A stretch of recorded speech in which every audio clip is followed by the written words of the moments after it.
Hey all, Britt Bolnick of In Arms Coaching, badass business coaching for leaders and visionaries. And I'm here today to talk to you a little bit about when things don't go as you plan. There's so much bright and shiny stuff out there from, e-course marketers and marketing gurus and business coaches about how you can grow your business list by like 10,000 overnight, or how you can hit six figures in the next month or two, and how things are all bright and shiny and you can make it happen. And I'm all about making shit happen, as any of you who know me know by now. But the problem is that there aren't a lot of people talking about what happens. There aren't a lot of role models and leaders out there talking about what happens or what to do when shit doesn't go the way you planned, or when things fall apart, or when a campaign that you did doesn't bring people in, or a program or offering doesn't sell. And I think that the lack of leaders talking about what happens when things don't work is leading people to think that that doesn't happen to leaders, that people don't put programs out there and have them fail or have no one sign up. And some of the big gurus aren't going through the shit that those of us on the ground are going through. And I think that does everyone a really big injustice. And it sort of perpetuates the inner critic thinking, I'm not good enough, my product isn't good enough, I don't know how to run a business, I'm not someone who will ever make money doing what I love. And that's bullshit, y'all. It's just bullshit. So this is a video to share with you ways that I have fucked up in my business in the last few months. And more importantly, or as importantly, some of the tools that I've used to kind of get back in the groove and course correct.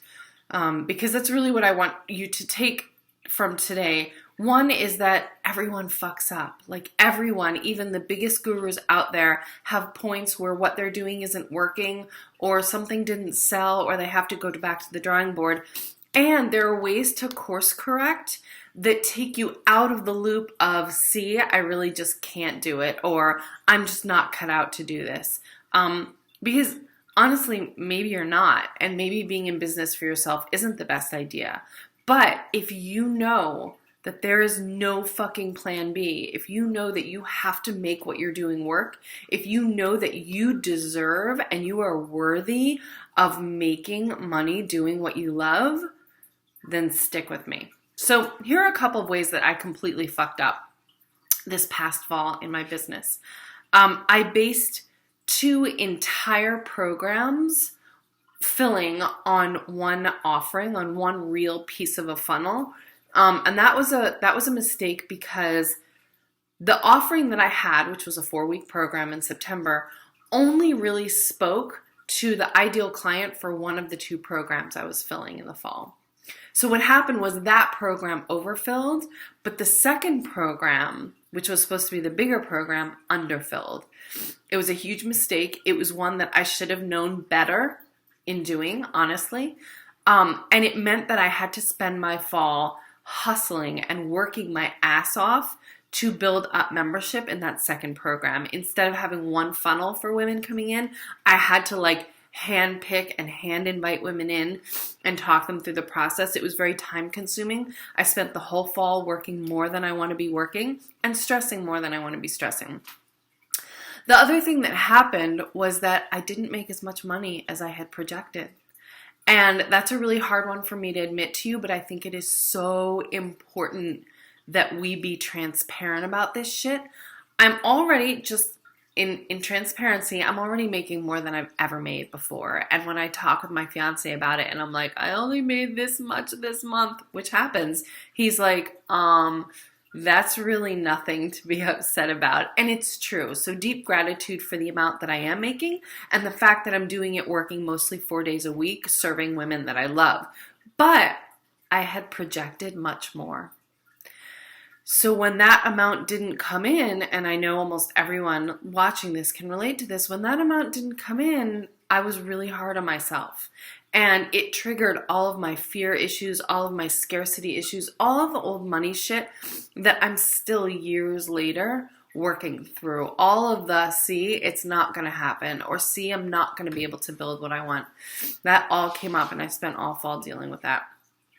And the third thing that didn't really go the way that I planned was that I I am so much better at how I spend my time, and I'm going to talk more about that in a minute, but I could have spent it even a little bit better. I could have spent it a little more wisely. I could have been building things ahead of time and not hustling as much. So I wound up spending a lot of my vacation. I took 2 weeks off in December. I spent a lot of it working for two reasons.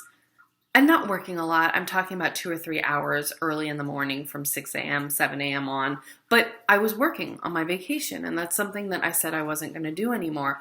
And there were a couple of different reasons, but one of them was definitely that I didn't plan far enough ahead, and I wasn't working things far enough out to be able to drop everything for 2 weeks. And the other was that we were in the middle of a big launch that had gotten pushed forward and forward and forward, so it sort of coincided with my vacation.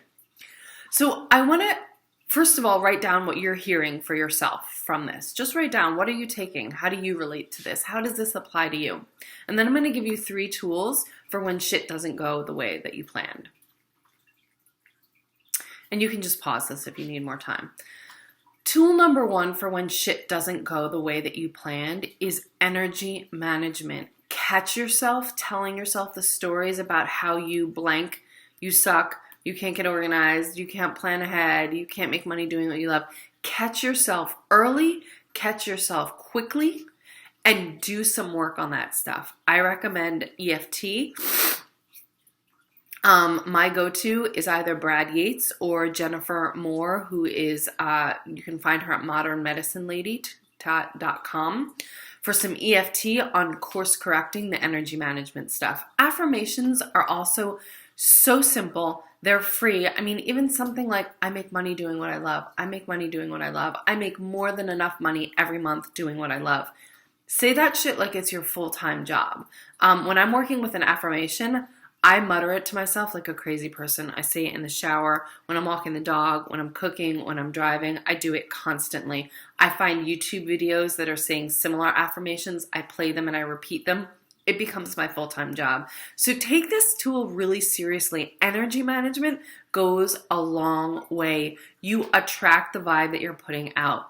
And science backs that up now. It's not anymore, no longer is it woo-woo shit. Science backs it up. There is a law of attraction, so work with that. So EFT, Jennifer Moore, Modern Medicine Lady, go to her, find her, work with her. And affirmations, and checking yourself when the stories come up.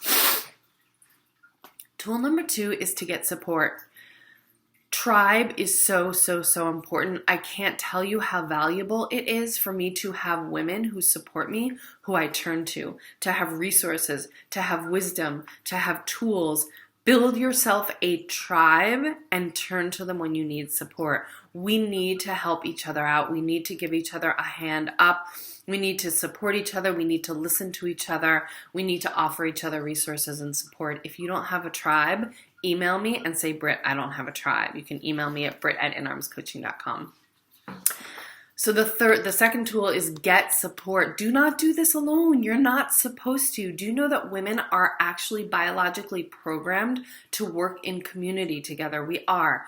Google that. There are some really great pieces of writing on that.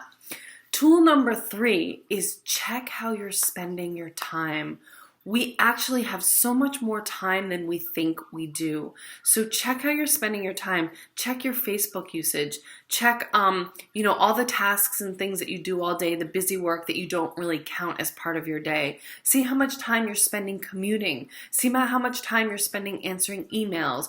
Check the time sucks and really make sure that whatever your goal is, right? Is it to sell a program? Is it to write copy? Is it to whatever it is, that you are spending a good amount of time every week doing this. So time for me when I first started my business was a huge issue. It was really hard for me to organize my time. So I created a tool called Sacred Structure, which basically just refers to the container that you can build to put your time into.